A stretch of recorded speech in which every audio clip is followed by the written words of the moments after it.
ओम शांति। विशेष आज का टॉपिक है निराकारी और फरिश्ता स्थिति, जो अभी बाबा ने खास 15 दिन का होमवर्क दिया था। सभी कर रहे होंगे उमंग से। उसमें से भी 10 दिन तो पूरे हो गए, अब 5 दिन है। क्योंकि ये निराकारी स्थिति हमारे पुरुषार्थ के लिए बहुत आवश्यक है। जिस तरह से शत्रु जब चारों तरफ से घेरावा करता है, अगर बाकी कोई शस्त्र नहीं चलते तो क्या यूज़ करते हैं? ब्रह्मास्त्र। तो इस तरह से ये निराकारी स्थिति मायाजीत बनने का ब्रह्मास्त्र है। क्योंकि आप सभी देख रहे, अब दुनिया की परिवर्तन की स्थिति का काम बड़ा तेज़ी से चल रहा है, और ऐसे समय पर हमें भी क्या करनी पड़ेगी? पुरुषार्थ में थोड़ी तेज़ी लानी पड़ेगी। अपने संस्कारों को परिवर्तन करने की तेज़ी, इसके साथ साथ वाइब्रेशन फैलाने में तेज़ी। तो ये लेकिन ये पुरुषार्थ में तेज़ी लाने का साधन है ये निराकारी या फरिश्ता स्थिति। बाबा ने कहा ना, जैसे कई बच्चे संस्कारों के वश हो जाते हैं। माया तो चाहती नहीं है, माया तो चाहते हैं विदाई ले, लेकिन फिर भी कई बच्चे ही क्या करते, कोई संस्कार के वश होकर के माया को बुलाते, आह्वान करते हैं। तो ऐसे हम मायाजीत बने, कोई भी संस्कारों के वश न हो जाए, इसके लिए ये निराकारी स्थिति ब्रह्मास्त्र है।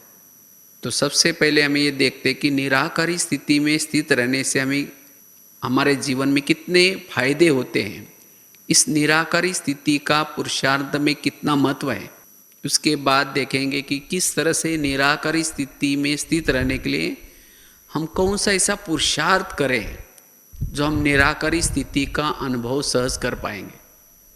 तो सबसे पहले तो निराकारी स्थिति अगर हम बनाते हैं या इस स्थिति का अभ्यास करते हैं, अनुभव करते हैं, उससे सहज ही हम मनसा सेवा कर पाएंगे, वाइब्रेशंस फैलाने की सेवा कर पाते हैं। तो अगर मनसा सेवा करना है तो ये निराकारी स्थिति हमारी अति आवश्यक है। तो निराकारी स्थिति से हम वाइब्रेशंस फैलाने की, सकाश देने की सेवा कर सकते, ये फायदा है।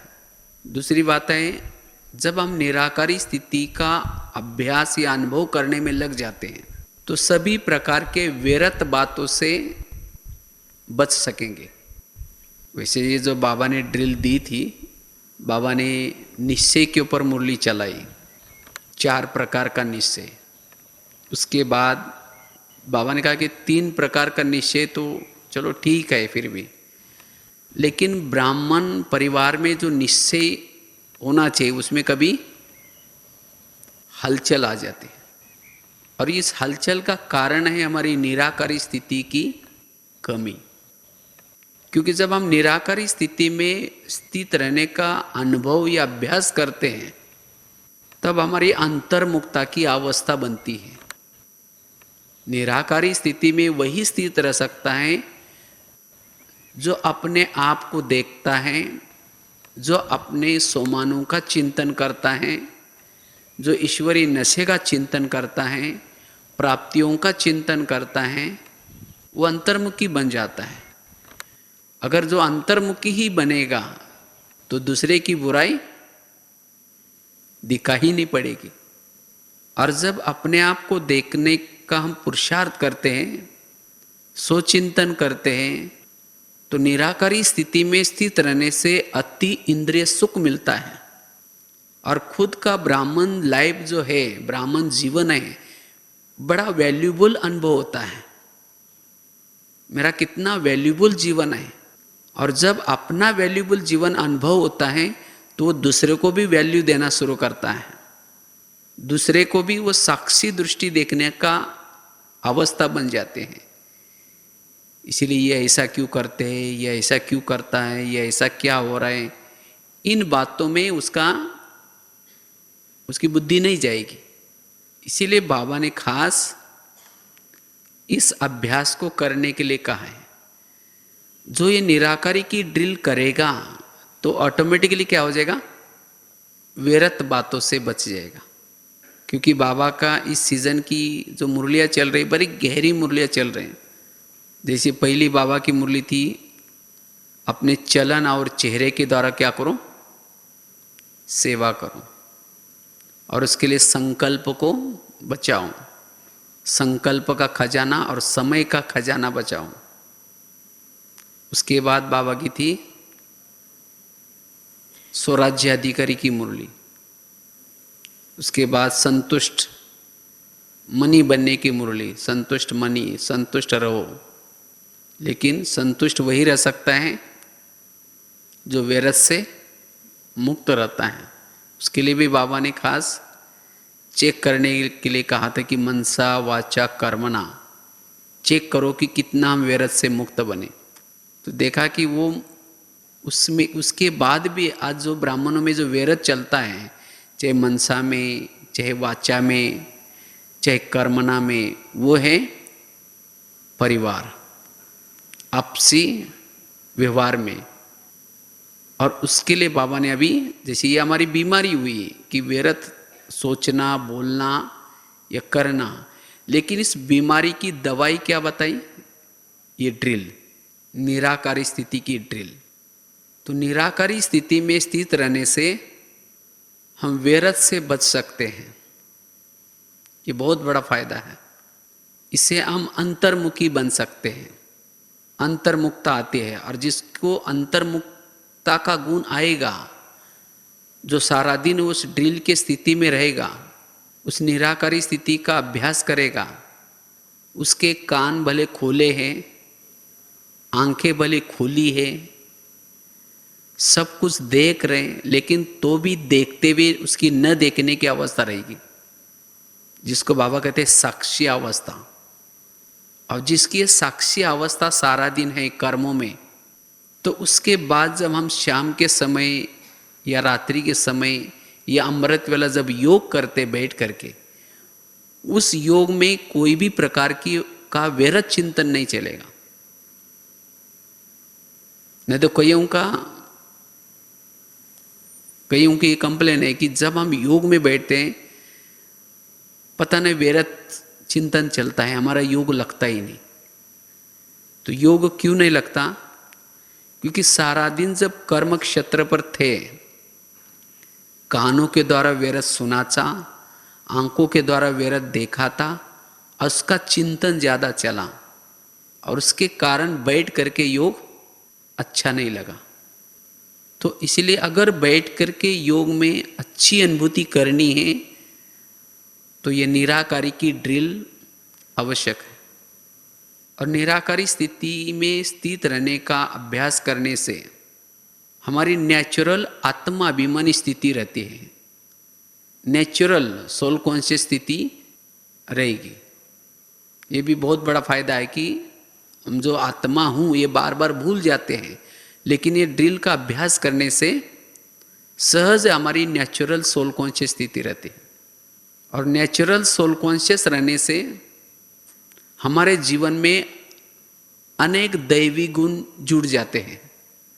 सहन करने का गुण, शांत रहने का गुण, सभी गुण धीरे धीरे, धैर्यता का गुण, नम्रता का गुण, सभी गुण धीरे धीरे आते रहते हैं। तो इसलिए हमें ये इस ड्रिल की स्थिति में स्थित रहना है। और जितना हम निराकारी स्थिति में रहते हैं, निराकारी का अभ्यास करते हैं, उतना हमारे वाणी में एक बल आता है। वाणी में बल आएगा, संकल्प में भी बल आता है। इसीलिए इस निराकारी स्थिति का हमें क्या करना है? अभ्यास करना है। क्योंकि निराकारी स्थिति में स्थित रहने से व्यर्थ वाचा खत्म हो जाते हैं। और जब व्यर्थ वाचा खत्म हो जाएंगे, व्यर्थ संकल्प खत्म हो जाएंगे, तो ऑटोमेटिकली वाणी में और संकल्प में बल आएगा। इसीलिए निराकारी स्थिति का हमें क्या करना है? ये ड्रिल का अभ्यास जरूरी है। अब जितना हम निराकारी स्थिति का अभ्यास करते हैं, ये अभ्यास करने से जैसे कहा कि एक तो आत्माभिमानी स्थिति बनती है, और जब हमारी आत्माभिमानी स्थिति है तो ऑटोमेटिकली इंद्रियों पर शासन रहता है। जिस तरह से घर में कोई बड़ा होता है तो बाकी छोटे आपस में लड़ेंगे नहीं, इसी तरह इस शरीर रूपी घर में जब हमारी सोल कॉन्शियस स्थिति, ये आत्माभिमानी स्थिति है, तो ऑटोमेटिकली सभी कर्मेंद्रियां वश में रहती है। कोई भी कर्मेंद्र के द्वारा गलतियां नहीं होंगी। और जब हमारी ऐसी सारा दिन की स्थिति है तो ऑटोमेटिकली हमारे कर्मों में एक निखार आता है, और ऐसी आत्मा फिर संतुष्ट रहेगी ऑटोमेटिकली, क्योंकि कर्म अच्छे हुए, कोई कर्मेंद्र ने धोखा नहीं दिया है, और जिसके कारण आपके संपर्क में आने वाले भी संतुष्ट रहेंगे, कहेंगे ये व्यक्ति बहुत अच्छा है, देखो समझ करके बोलता है, कभी व्यर्थ नहीं बोलता। तो इसलिए संतुष्ट रहने, औरों को संतुष्ट करने के लिए भी ये निराकारी स्थिति, जिसे हमारी स्वराज्याधिकारी स्थिति रहती है। और जो संगम युग में स्वराज्य अधिकारी है वो भविष्य का क्या बनेगा? राजा बनेगा। तो राजा बनने के लिए ड्रिल बड़ी जरूरी है, ये निराकारी स्थिति बड़ी जरूरी है। और इस स्थिति का अभ्यास करने से, निराकारी स्थिति में स्थित रहने से उपरामता आएगी, उपरामता आएगी, और ऑटोमेटिकली समेटने की शक्ति आएगी। और ऐसी आत्मा जो निराकारी अवस्था में रहती है वो एवर रेडी है, उसको कभी नहीं लगा कि अभी विनाश नहीं होना चाहिए। वो जैसे कि कोई तैयार बैठे शरीर में, बस कभी भी हो जाए मैं एवर रेडी हूँ। चलो उस स्थिति में स्थित रहने का अभ्यास करें 3 मिनट। तो बात चल रही थी, तो निराकारी स्थिति का हमारे पुरुषार्थ में कितना फायदा है, इसका जितना हम अभ्यास करेंगे, इस स्थिति में स्थित रहेंगे, तो सहज ही हमारे कैसे भी कड़े संस्कार हों, कैसी भी कोई कड़ी आदत हो, उस आदत के ऊपर हम जीत प्राप्त कर सकेंगे। क्योंकि इस स्थिति में स्थित रहने से, अनुभव करने से अति इंद्रिय सुख मिलता है, और जब अति इंद्रिय सुख मिलता है तो उस कड़े संस्कार से वैराग आता है, ऑटोमेटिकली कंट्रोलिंग पावर और रूलिंग पावर आती है। तो कोई भी अगर संस्कार को बदलना है तो इस निराकारी की ड्रिल के द्वारा हम बदल सकते हैं। इसीलिए बाबा ने कहा, कोई ऐसे संस्कार के वश होकर के हम माया को अपना आह्वान करते हैं, लेकिन नहीं, अब हमें इस ड्रिल का अभ्यास करके उस संस्कार के ऊपर क्या करना है, जीत प्राप्त करनी है। और जो भी हमारे अनेक जन्मों में जो विकर्म बने हैं, उस विकर्म को विनाश करने के लिए ड्रिल ब्रह्मास्त्र है। जितना हम निराकारी का अभ्यास करते हैं उतना एकाग्रता आते हैं, और एकाग्रता से हमारे विकर्म विनाश होते हैं। एकाग्रता आने से बाबा से हमारी लिंक जुड़ी रहते हैं। भले हमारा शरीर यहाँ चल रहा है, लेकिन निराकारी का अभ्यास करने से मन और बुद्धि बाबा के पास रहेगी। और जब मन बुद्धि बाबा के पास है तो ऑटोमेटिकली हमारा कर्म योग भी है। कर्म कर रहे भले यहाँ हाथ से कर्म कर रहे, लेकिन मन बुद्धि बाबा के पास होगी, और उस मन में संकल्प बहुत कम चलेंगे, ना कि बराबर। और उसके कारण संकल्प कम चलने से अंदर आत्मा में शक्तियाँ जागृत होती रहेगी। आत्मा दिन प्रतिदिन शक्ति का, मास्टर सर्वशक्तिवान का अनुभव करती जाएगी। अनुभव होगा कि मेरी शक्तियाँ बढ़ती जा रही, और बुद्धि का भी भटकना बंद हो जाएगा। निराकारी स्थिति में स्थित रहने से बुद्धि का भटकना बंद हो जाएगा। जो बुद्धि इधर उधर देखती है, बुद्धि भी समेट जाएगी, और उसके कारण हमारे अनेक जन्मों के विकर्म विनाश होते रहेंगे। और ऐसी स्थिति रहने से हम निरंतर योगी का अनुभव कर पाएंगे। भले कर्म कर रहे तो भी योग लगा रहा है, भले रात में सोए हैं तो भी जैसा योग लगा हुआ है, वो जागृत अवस्था अनुभव होगी। और जब हमारी ऐसी स्थिति रहेगी तो हमें ना कोई परिस्थिति का डर लगेगा, परिस्थिति या कोई विघन कार्टून शो के तरह अनुभव होगा। ये कोई खेल है, इसमें कोई बड़ी बात नहीं, ये अनुभव होगा। और आने वाले भविष्य में जो विकराल विनाश है, उस विकराल विनाश को देखने के लिए ये निराकारी स्थिति जरूरी है। उस विनाश को देखने के लिए वो स्थिति बड़ी जरूरी है। इसलिए बाबा कहते बच्चे इस स्थिति को बनाओ।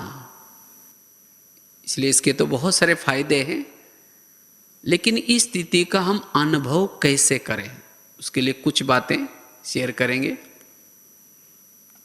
इतने सारे फायदे हैं, तो इस स्थिति को हम कैसे करें, कैसा हम इसका अनुभव करें। अगर इस स्थिति का अनुभव करना है तो सबसे पहली बात है, निरंकारी बनना बड़ा जरूरी है। क्योंकि निरंकारी के सिवाय निराकारी स्थिति संभव नहीं है। बाबा ने चलते चलते 3 बातें शिक्षा के रूप में हम सभी ब्राह्मणों के लिए कही है, सबको याद होगी। ब्रह्मा बाबा ने, बच्चे निराकारी बनो, निर्विकारी बनो, और तीसरा शब्द निरंकारी बनो। जब तक ये तीनों का आपस में बहुत गहरा कनेक्शन है। अगर निराकारी की ड्रिल या निराकारी की स्थिति मुझे कठिन लगती है, इसका अनुभव नहीं होता, इसका मतलब कुछ न कुछ अंदर अभिमान छिपा हुआ है। अभिमान वाला कभी भी निराकारी स्थिति में स्थित नहीं रह सकता, क्योंकि अभिमान वालों के संकल्प चलते हैं, और जिसके संकल्प चलते हैं वो निराकारी स्थिति में नहीं रह सकता। इसलिए हमें कोई भी प्रकार का अभिमान न हो। जितना हम निरंकारी बनेंगे उतना निराकारी स्थिति का सहज ही अनुभव हमें होगा। इसलिए चेक करना है कहीं मेरे अंदर कोई अभिमान तो छिपा नहीं हो, और अभिमान है या नहीं है उसकी निशानी क्या है।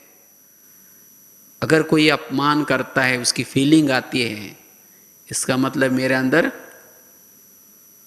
अभिमान छिपा हुआ है। अभिमान वालों को अपमान की फीलिंग होती है। कोई सम्मान दिया या नहीं दिया, कोई पूछा या नहीं पूछा, और अभिमान वाला कभी भी बाबा के गुण नहीं गाएगा, वो सदा अपना ही गुण गाएगा। इसलिए चेक करना है कि कहीं मेरे अंदर ये अवगुण छिपा तो नहीं है। तो निरहंकारी निराकारी स्थिति का अगर अनुभव करना है तो निरहंकारी बनना जरूरी है। ये पहली धारणा है। दूसरी बात है, अगर निराकारी स्थिति का अनुभव या अभ्यास करना है, उसके लिए संकल्पों की बचत बड़ी आवश्यक है। सारा दिन जितने हम संकल्पों को बचाते हैं, सार स्वरूप में स्थित रहने की आवश्यकता है। जैसे ब्रह्मा बाबा ने भी अंतिम समय कोई भी अगर समाचार सुनाते थे तो बाबा क्या करते थे, शॉर्ट में उन बातों को सुनते थे, उपराम,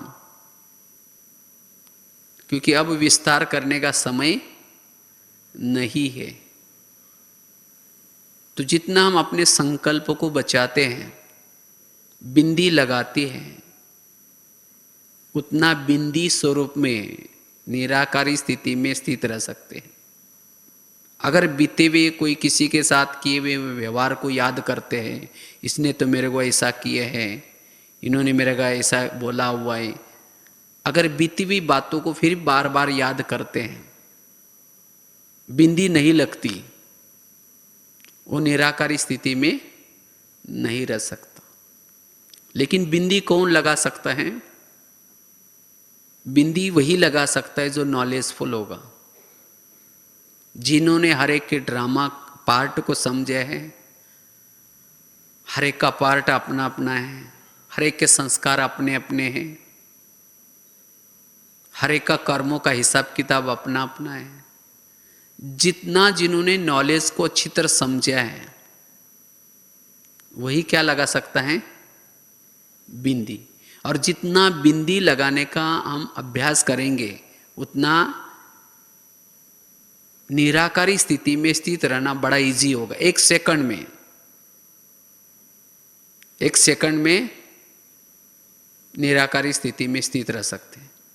और यह अभ्यास अंतिम समय बड़ा काम आएगा। अंतिम समय निराकारी स्थिति का अभ्यास काम आएगा। इसीलिए अब हमें फुर्सत है, इस अभ्यास को हम बढ़ा सकते हैं। संकल्प की बचत,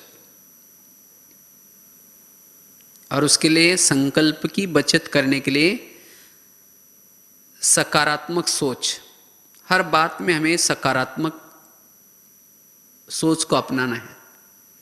जिस तरह से अगर कोई गाड़ी का एक्सीडेंट होता है, तो गाड़ी का एक्सीडेंट होने से पहले अगर ब्रेक नहीं लगता तो क्या करते हैं? उसको मोड़ लेते हैं। मोड़ लेने से भी वो क्या होता है? एक्सीडेंट से बच सकते हैं। तो इसी तरह अगर आपका ब्रेक नहीं लगता संकल्प का, तो आप उसको पॉजिटिव तो ले सकते हैं, पॉजिटिव लेने से भी बच सकते हैं। तो इसलिए अगर संकल्प का ब्रेक नहीं लगता तो भी पॉजिटिव थिंकिंग करने से कम थोड़े तो संकल्प चलेंगे। और ऐसा जितना मोड़ने का अभ्यास करेंगे, उतना जो दिन भर में जो एक्सीडेंट होते हैं, कौन से, क्या हुआ, कैसा हुआ, ऐसा हुआ, और इससे जो व्यर्थ हमारे संकल्प चले जाते हैं, जिसे हमारा मन कमजोर बन जाता है, उससे हम बच सकते हैं। और ऐसे सकारात्मक सोचते सोचते धीरे धीरे आपके संकल्प की बचत होगी। और जब संकल्प की बचत होगी तो सहज ही निराकारी स्थिति में स्थित रह सकेंगे। इसीलिए संकल्प की बचत और उसके लिए सकारात्मक सोच, ये हमें क्या करना है? बीच बीच में आदत डालनी है। और वास्तव में निराकारी स्थिति क्या है? निराकारी स्थिति है संकल्प का स्टॉक। जितना संकल्प कम चलाते तो उतना आप ऊर्जा का अनुभव कर सकेंगे। इसलिए इससे पहले वाले बाबा ने मुरली में व्यर्थ से मुक्त बनने का ये होमवर्क दिया था। जिन्होंने वो होमवर्क किया उसके लिए निराकारी की ड्रिल इजी अनुभव होगी। उसके बाद तीसरी बात है, अगर उस निराकारी स्थिति का अनुभव करना है, उसके लिए जो हमारे आत्मा के जो ओरिजिनल गुण हैं, ओरिजिनल आत्मा के गुण, हर आत्मा के ओरिजिनल गुण हैं। ओरिजिनल 7 गुण आत्मा के हैं। शांत स्वरूप, शक्ति स्वरूप, प्रेम स्वरूप, आनंद स्वरूप, पवित्र स्वरूप, ये जो 7 गुण है, अगर उस गुण के अंदर जितना जितना स्थित रहेंगे, उस गुणों को जितना आप अपने जीवन में बढ़ाते रहेंगे, उतना उतना आत्मा निराकारी स्थिति में स्थित रहना आत्मा को सहज लगेगा। तो इस 7 स्वरूपों का क्या करना, हमें अभ्यास करना है। शांत स्वरूप में रहेंगे, शक्ति स्वरूप में रहेंगे, आनंद स्वरूप में रहेंगे, प्रेम स्वरूप में रहेंगे। जितने 7 स्वरूपों का अभ्यास करेंगे, उतना निराकारी स्थिति नेचुरल बनती रहेगी। अगर आप शांत में नहीं रहेंगे और फिर सोचेंगे ये निराकारी स्थिति में स्थित रहने का अभ्यास करो, नहीं होगा। जैसे अगर किसी को लंदन जाना है, तो लंदन जाना है तो क्या करना पड़ेगा? यहाँ से तो अबरोड जाना पड़ेगा, वहाँ से अहमदाबाद जाना पड़ेगा, वहाँ से फिर लंदन में जाना पड़ेगा, और बीच बीच में जो भी स्टॉपेज हैं वो क्रॉस करने पड़ेंगे। अगर यहाँ से आप बस स्टैंड गए ही नहीं, वहाँ से अहमदाबाद गए ही नहीं, वहाँ से आप अगर ये स्टेशन क्रॉस नहीं किए तो आप लंदन में जा ही नहीं सकेंगे। घर में बैठे और कहें कि मुझे लंदन जाना है, लंदन जाना है, लंदन जाना है, जा ही नहीं पाएंगे, क्योंकि आपको ये स्टेशंस क्रॉस करने पड़ेंगे। तो इसी तरह मुझे निराकारी स्थिति में स्थित रहना है, उसके लिए भी कुछ स्टेशंस हैं। अगर उस स्टेशन पर आप नहीं जाएंगे तो वो अनुभव नहीं होगा।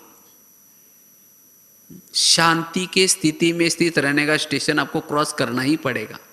अगर शांति में रहते ही नहीं तो निराकारी स्थिति का अनुभव कैसे करेंगे? तो इसीलिए 7 स्वरूप स्टेशंस है। तो ये जितना आप अपने जीवन में लाते रहेंगे, शांत स्वरूप में रहेंगे, शक्ति स्वरूप में रहेंगे, प्रेम स्वरूप में रहेंगे, जो भी बाबा ने 7 हमारे स्वरूप ओरिजिनल गुण बताए,